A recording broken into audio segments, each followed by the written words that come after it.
ओम शांति। आइए सुनते हैं आज 13 सितंबर 2025 की साकार मुरली से प्रश्न उत्तर।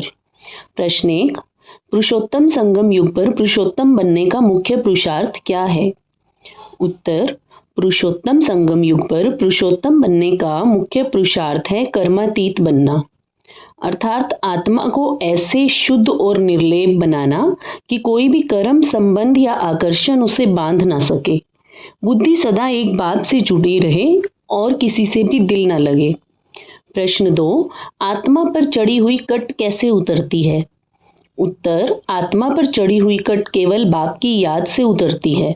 जैसे सुई को मिट्टी के तेल में डालने से जंग उतर जाती है, वैसे ही आत्मा जब निरंतर याद में रहती है तो विकर्म भस्म हो जाते हैं और आत्मा शुद्ध बन जाती है।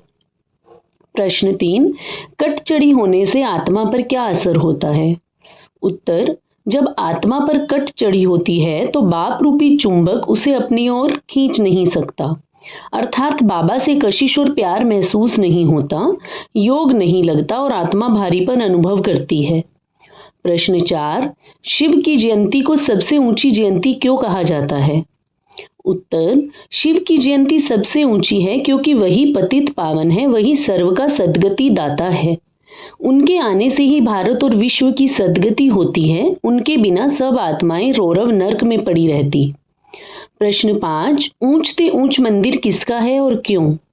उत्तर, ऊंचते ऊंच मंदिर शिव का है क्योंकि वही सर्वोच्च आत्मा है जो पतित पावन है और सर्व का उद्धार करता है। सोमनाथ मंदिर इसी महिमा का प्रतीक है। प्रश्न 6, भारत को स्वर्ग का मालिक कौन बनाता है? उत्तर, भारत को स्वर्ग का मालिक केवल शिव बाबा बनाते हैं। जब वह आते हैं तभी भारत स्वर्ग बनता है और वह आकर पतितों को पावन बनाते हैं और लक्ष्मी नारायण जैसी दैवी राजधानी स्थापन करते हैं। प्रश्न 7, यथार्थ रीति आत्मा और परमात्मा का ज्ञान किससे मिलता है? उत्तर, आत्मा और परमात्मा का यथार्थ ज्ञान केवल शिव बाबा से मिलता है। दुनिया में कोई मनुष्य, शास्त्र या साधु संत सही परिचय नहीं दे सकते। प्रश्न 8, देवताओं को श्याम सुंदर क्यों कहा जाता है? उत्तर, देवताओं को श्याम सुंदर इसलिए कहा जाता है क्योंकि वे पहले सुंदर, पवित्र और दिव्य गुणों से संपन्न थे, फिर विकारों में आकर काले अर्थात श्याम बन गए। यही भारत के हेवन से हेल बनने का कारण है। प्रश्न 9, लक्ष्मी नारायण के कैरेक्टर क्यों गाए जाते हैं?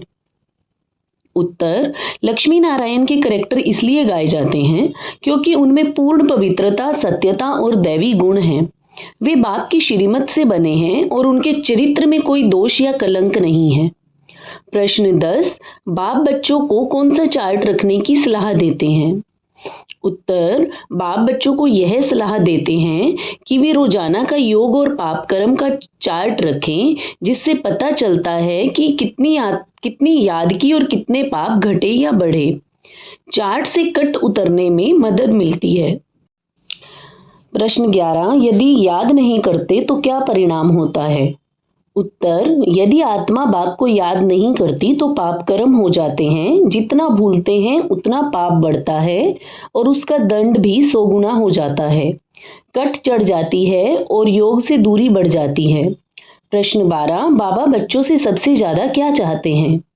उत्तर, बाबा बच्चों से सबसे ज्यादा यह चाहते हैं कि उनका सच्चा लव और योग बाप से हो। जो बच्चा बाबा को निरंतर याद करता है और अच्छी सर्विस करता है, उस पर बाबा का विशेष प्यार रहता है। प्रश्न 13, मनुष्य शांति कहाँ पा सकते हैं? उत्तर, मनुष्य केवल शांति अपने घर निर्वाण धाम में पा सकते हैं। धरती पर शांति नहीं मिल सकती क्योंकि यहाँ कर्म चलता रहता है। निर्वाण धाम ही आत्माओं का मूल घर है। प्रश्न 14, मेहनत करने वालों और ना करने वालों का क्या फर्क है? उत्तर, जो बच्चे पुरुषार्थ और मेहनत करते हैं वे राज्य करते हैं और उच्च पद पाते हैं।